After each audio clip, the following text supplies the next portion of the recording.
Good morning, it's Saturday and it is the day of the Dressmakers Ball. We are going to do a bit of shopping today. I'm quite looking forward to meeting some lovely new people, and I thought I'd start this as a day in the life of, really, to show you how the day unfolds. So I'm quite an early riser. I've been up, surprisingly, since about 5:30, and we're now at 7 o'clock. I've had a couple of cups of coffee, and I'm just thinking about going and having my morning walk before I then come back and get myself ready for the day. But yeah, I'm quite looking forward to seeing how this day unfolds and meeting lots of new people. So I'm going to take you along with me for the journey.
Good morning, it is Sunday, it is the day after the Dressmakers Ball. Hopefully you have seen tons of footage from yesterday following my good morning piece. I was very much living in the moment yesterday and enjoying the time that I was having with the wonderful ladies that I'm here with. So apologies that I've not popped on and talked a little bit more at you, but hopefully from the footage that you've seen, you saw how fantastic of a time we all had. So the ball itself, I'll be honest, it wasn't what I expected. It was, there was a few problems with the hall. We were the last table to eat. We didn't get that dinner, which was a bit gutting, but there was very little left when we got there. And yeah, but it wasn't Sarah and Freya's fault from the Crafty So-and-so, and they weren't too happy about it. So, but the evening itself was quite magical, just spending time with the people that I was with, and this whole experience of being with the people I've been with and the people that I've met have been what's made this completely worth it. The catwalk was fabulous, watching some of the things that people had made last night. I really enjoyed some points of that. The lady that won the Star Prize, if I've got an image of it, I might have an image of what she was wearing. She had hand painted her skirt, and it was just incredible. Yeah, I was really pleased when her name was called when she won. Other than that, it's just been a fabulous time at meeting people. I got to meet the lovely Angela from Devon Threadtails, obviously Karen from So Little Times here. I've met Karen before and she just looked beautiful in her dress. The dress that she'd made, there were some other ladies matching. Experienced the catwalk. I mean, I did it.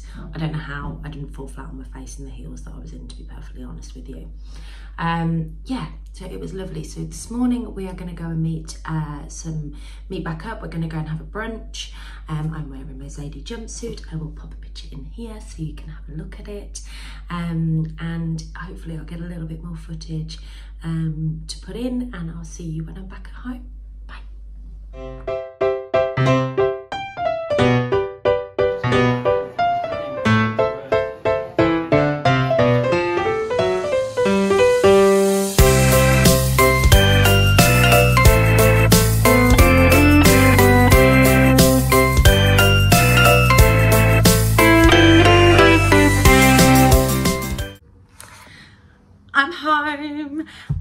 I'm home, I'm back in comfortable clothes. I have had the best weekend. The nice thing about not being a drinker is you do wake up clear-headed. I am very tired because it's been quite a full-on weekend. I would like to show you some of the fabric I've bought.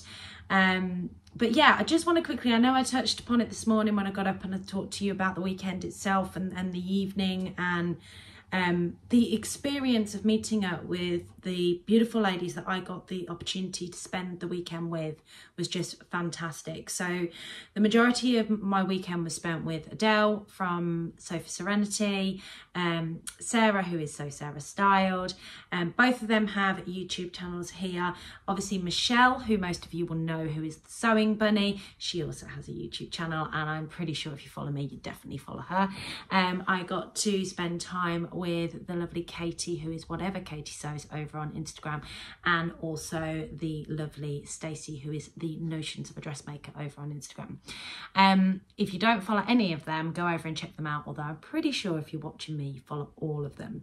So they were the core group, and I will pop some photos in at the end of all of us on getting ready for the night out, just some of the photos that we took of each other, really. And I'll pop them in right at the end, so if you want to stay on to watch that, you can do. But I did get to meet some other fantastic people. I know I mentioned earlier I got to meet Angela from Devon Thread Tales. Obviously I got to see Karen from So Little Time again. I got to see Anna from You Got Me in Stitches again. I got to see the lovely Nadia. Oh my god, the dress that Nadia made for the Dressmakers Ball was just sensational. If I have got, I think I filmed her on the catwalk, and I'm going to pop that footage in here if I did. But this dress, she just looked stunning, and she's in the Cobra Corsage fabric. Now this is a fabric I wasn't keen on, but I've seen a dress that Adele's made, and now this dress, and I just think, oh, yeah. So Nadia, you looked amazing, and hopefully you guys can appreciate how beautiful she looked in her gorgeous dress. Who else did I get to see? I got to meet the lovely little Walking Foot. She's got a channel over here on YouTube, so if you don't watch her, go over and see her. But she actually twerked on the dance floor, and it was just fabulous. But yeah, it was just, I got to see the lovely Sue and Jenny, who I've met before at the NEC, and they came and sat with us at the table. You'll see them in some of my footage, I believe.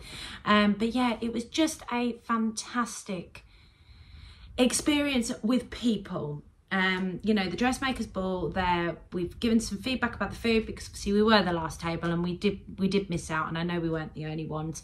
But yeah, other than that, the people are what made the whole weekend the experience. Although I have to say, I went to the car park this morning, and I went with Adele and Sarah, and they were travelling together. I stayed an extra night, and it said £46 for my car parking, and I nearly fell to the floor.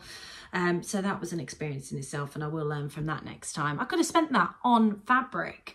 But yes, let's show you the fabric. So bear with me. Let me get it.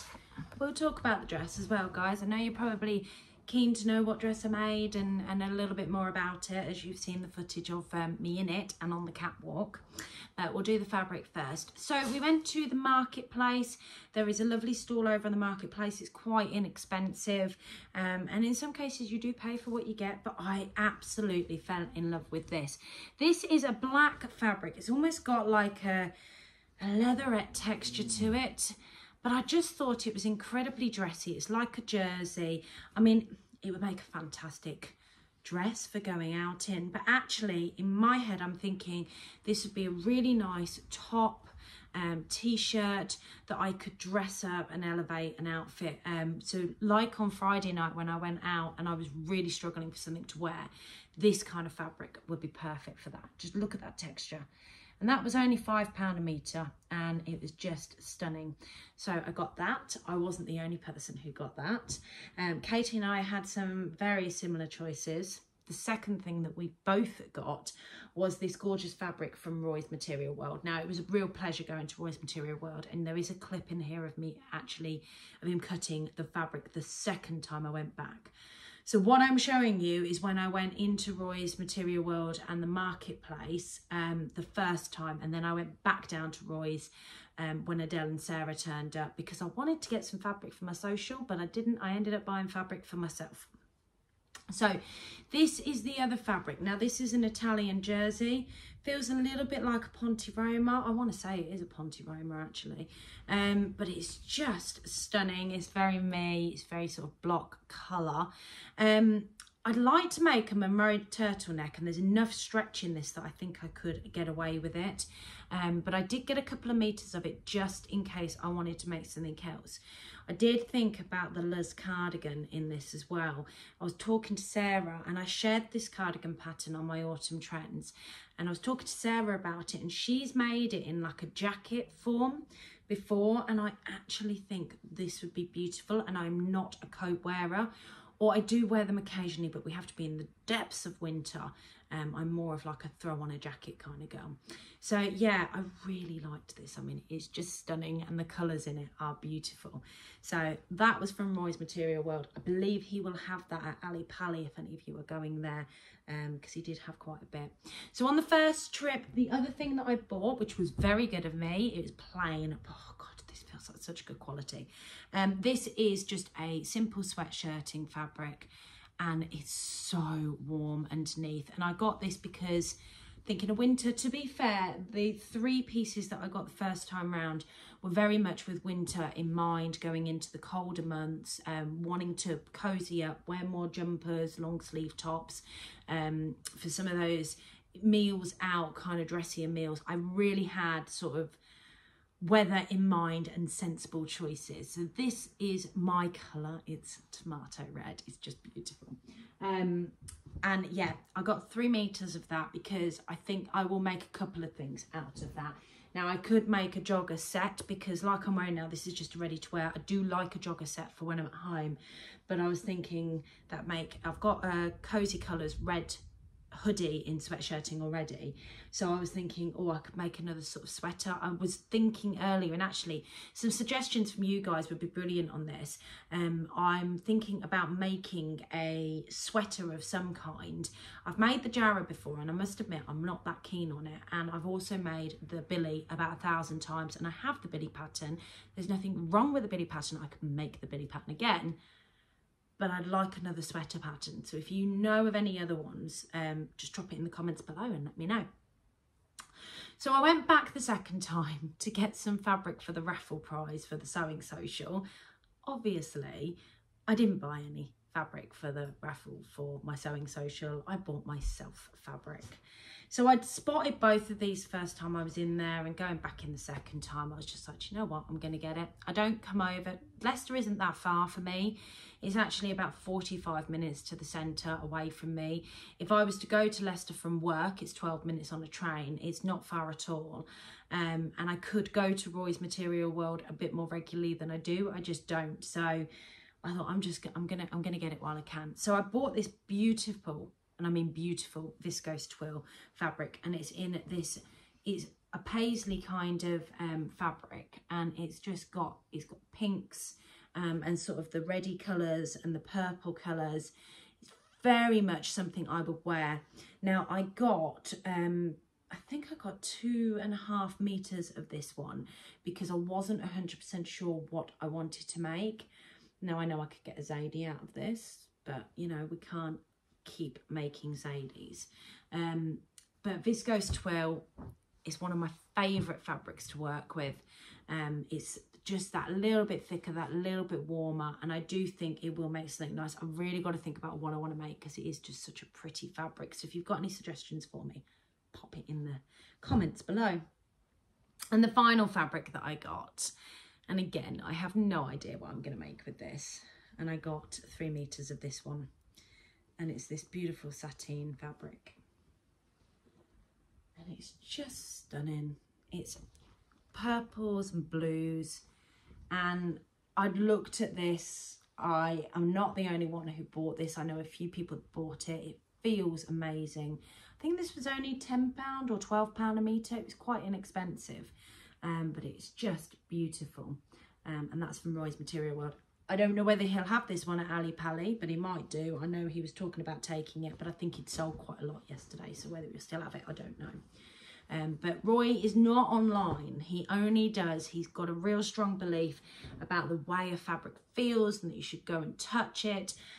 So yeah, he's either at the shows or you go to his shop in Leicester. He's very passionate about his fabric. So what did I actually wear and what did I make for the Dressmakers Ball? I wore a Jill dress by Fibre Mood, and it is in a pink crepeback satin that I got from Rainbow Fabrics. My fabric was a bargain. I got it in the £5 sale. I got that along with a red, and I did share the ones that I got, and I got 4 meters of it. And the Jill dress, after having a nightmare with my Magnolia dress, just trying to get the fit right on me, it just would not fit. I don't know what the problem was with me, but it would not fit. And I will tackle the pattern again. I'm going to reprint it and I'm going to tackle it again when I've not got the stress and the pressure on me, because it is absolutely a style I love. And there was a few ladies at the ball last night in it and they looked sensational in it. So I really do want to have a go at making it. So I had a look on the fold line, because the fold line is brilliant. You can just filter what you need, and I filtered 3 dresses, and the Jill dress was one of the ones that came up. It's quite a summery dress, so I thought it was quite a versatile pattern in my collection, but it would be brilliant in this fabric and be that little bit more dressy. Now I was conscious because it's a lot higher neck than I'd normally wear, but I loved the fact that it was very comfortable because you had that elasticated waist. Now the slits I put in it, it's not part of the pattern. That was the only adaptation to it. I did have to take it in because I was in that kind of frame of mind where I'd made so many toiles for the Magnolia. I wasn't making a single toile for the Jill. I was just cutting straight into the fabric and it was going to work or it wasn't. So I got the PDF pattern, which meant it had the seam allowance on it. You could print it with or without. And I had to look online because I got really confused with the facing tutorial in the instructions. The instructions were actually really good. For the rest of it, I felt the instructions were fantastic, but because of the way that the facing's constructed, I think the visual aid was easier to follow than the instructions, because I really had to scratch my head with just a couple of areas in the way that you were supposed to be putting things. I did think doing a lining would be a lot easier, but actually when I went through and looked at the construction of it, I struggled to work out how to do a lining. So I went with the facing, and I had to get some Wonder Web in the end, because although I'd understitched the facing under my arms, it kept popping up, and there was a couple of other places that it kept popping, and the Wonder Web just kept it down. The other issue I had with the dress to some extent was you're supposed to put a button on the back, and I'd made the Rolo loop a little bit too big, so it was my error. And what I ended up doing was putting it on the back of the dress on the actual, so it was visible rather than underneath, which is where the suggested button is on the pattern. So the back's empty. But it was fine. It was one of my sort of Jazz and Wow buttons, and I do love this dress. It definitely fit the bill for what I needed it to. If I did make it again, I would definitely take some fabric out of here. I would make an adjustment to this bit here because I did feel it was very... But I was pulling this together quite last minute and I'm pleased with the outcome. It's that Barbie pink, which I know really suits me, and I felt amazing in it last night. And actually the pressure I was putting myself under when I was there, I sat there and thought, why did you put yourself under that pressure? So yeah, would I go to the Dressmakers Ball again? Yes, I think I would if I was meeting up with the friends that I met up with this time and I made a weekend out of it. Would I pay to go to the Dressmakers Ball on my own? Probably not. But that's just because the enjoyment that I got from this weekend was from the fabulous group of friends that I spent with, and the opportunity to meet everybody that I met. So yeah, So that was my Dressmakers Ball weekend. I hope that you have enjoyed this vlog. I hope that I haven't, you know, bored you to tears. I will put some photos in at the end, but don't forget to give this vlog a thumbs up and hit that subscribe button if you're not already subscribed, and I will catch you all next week for my Friday sews. Take care. Bye.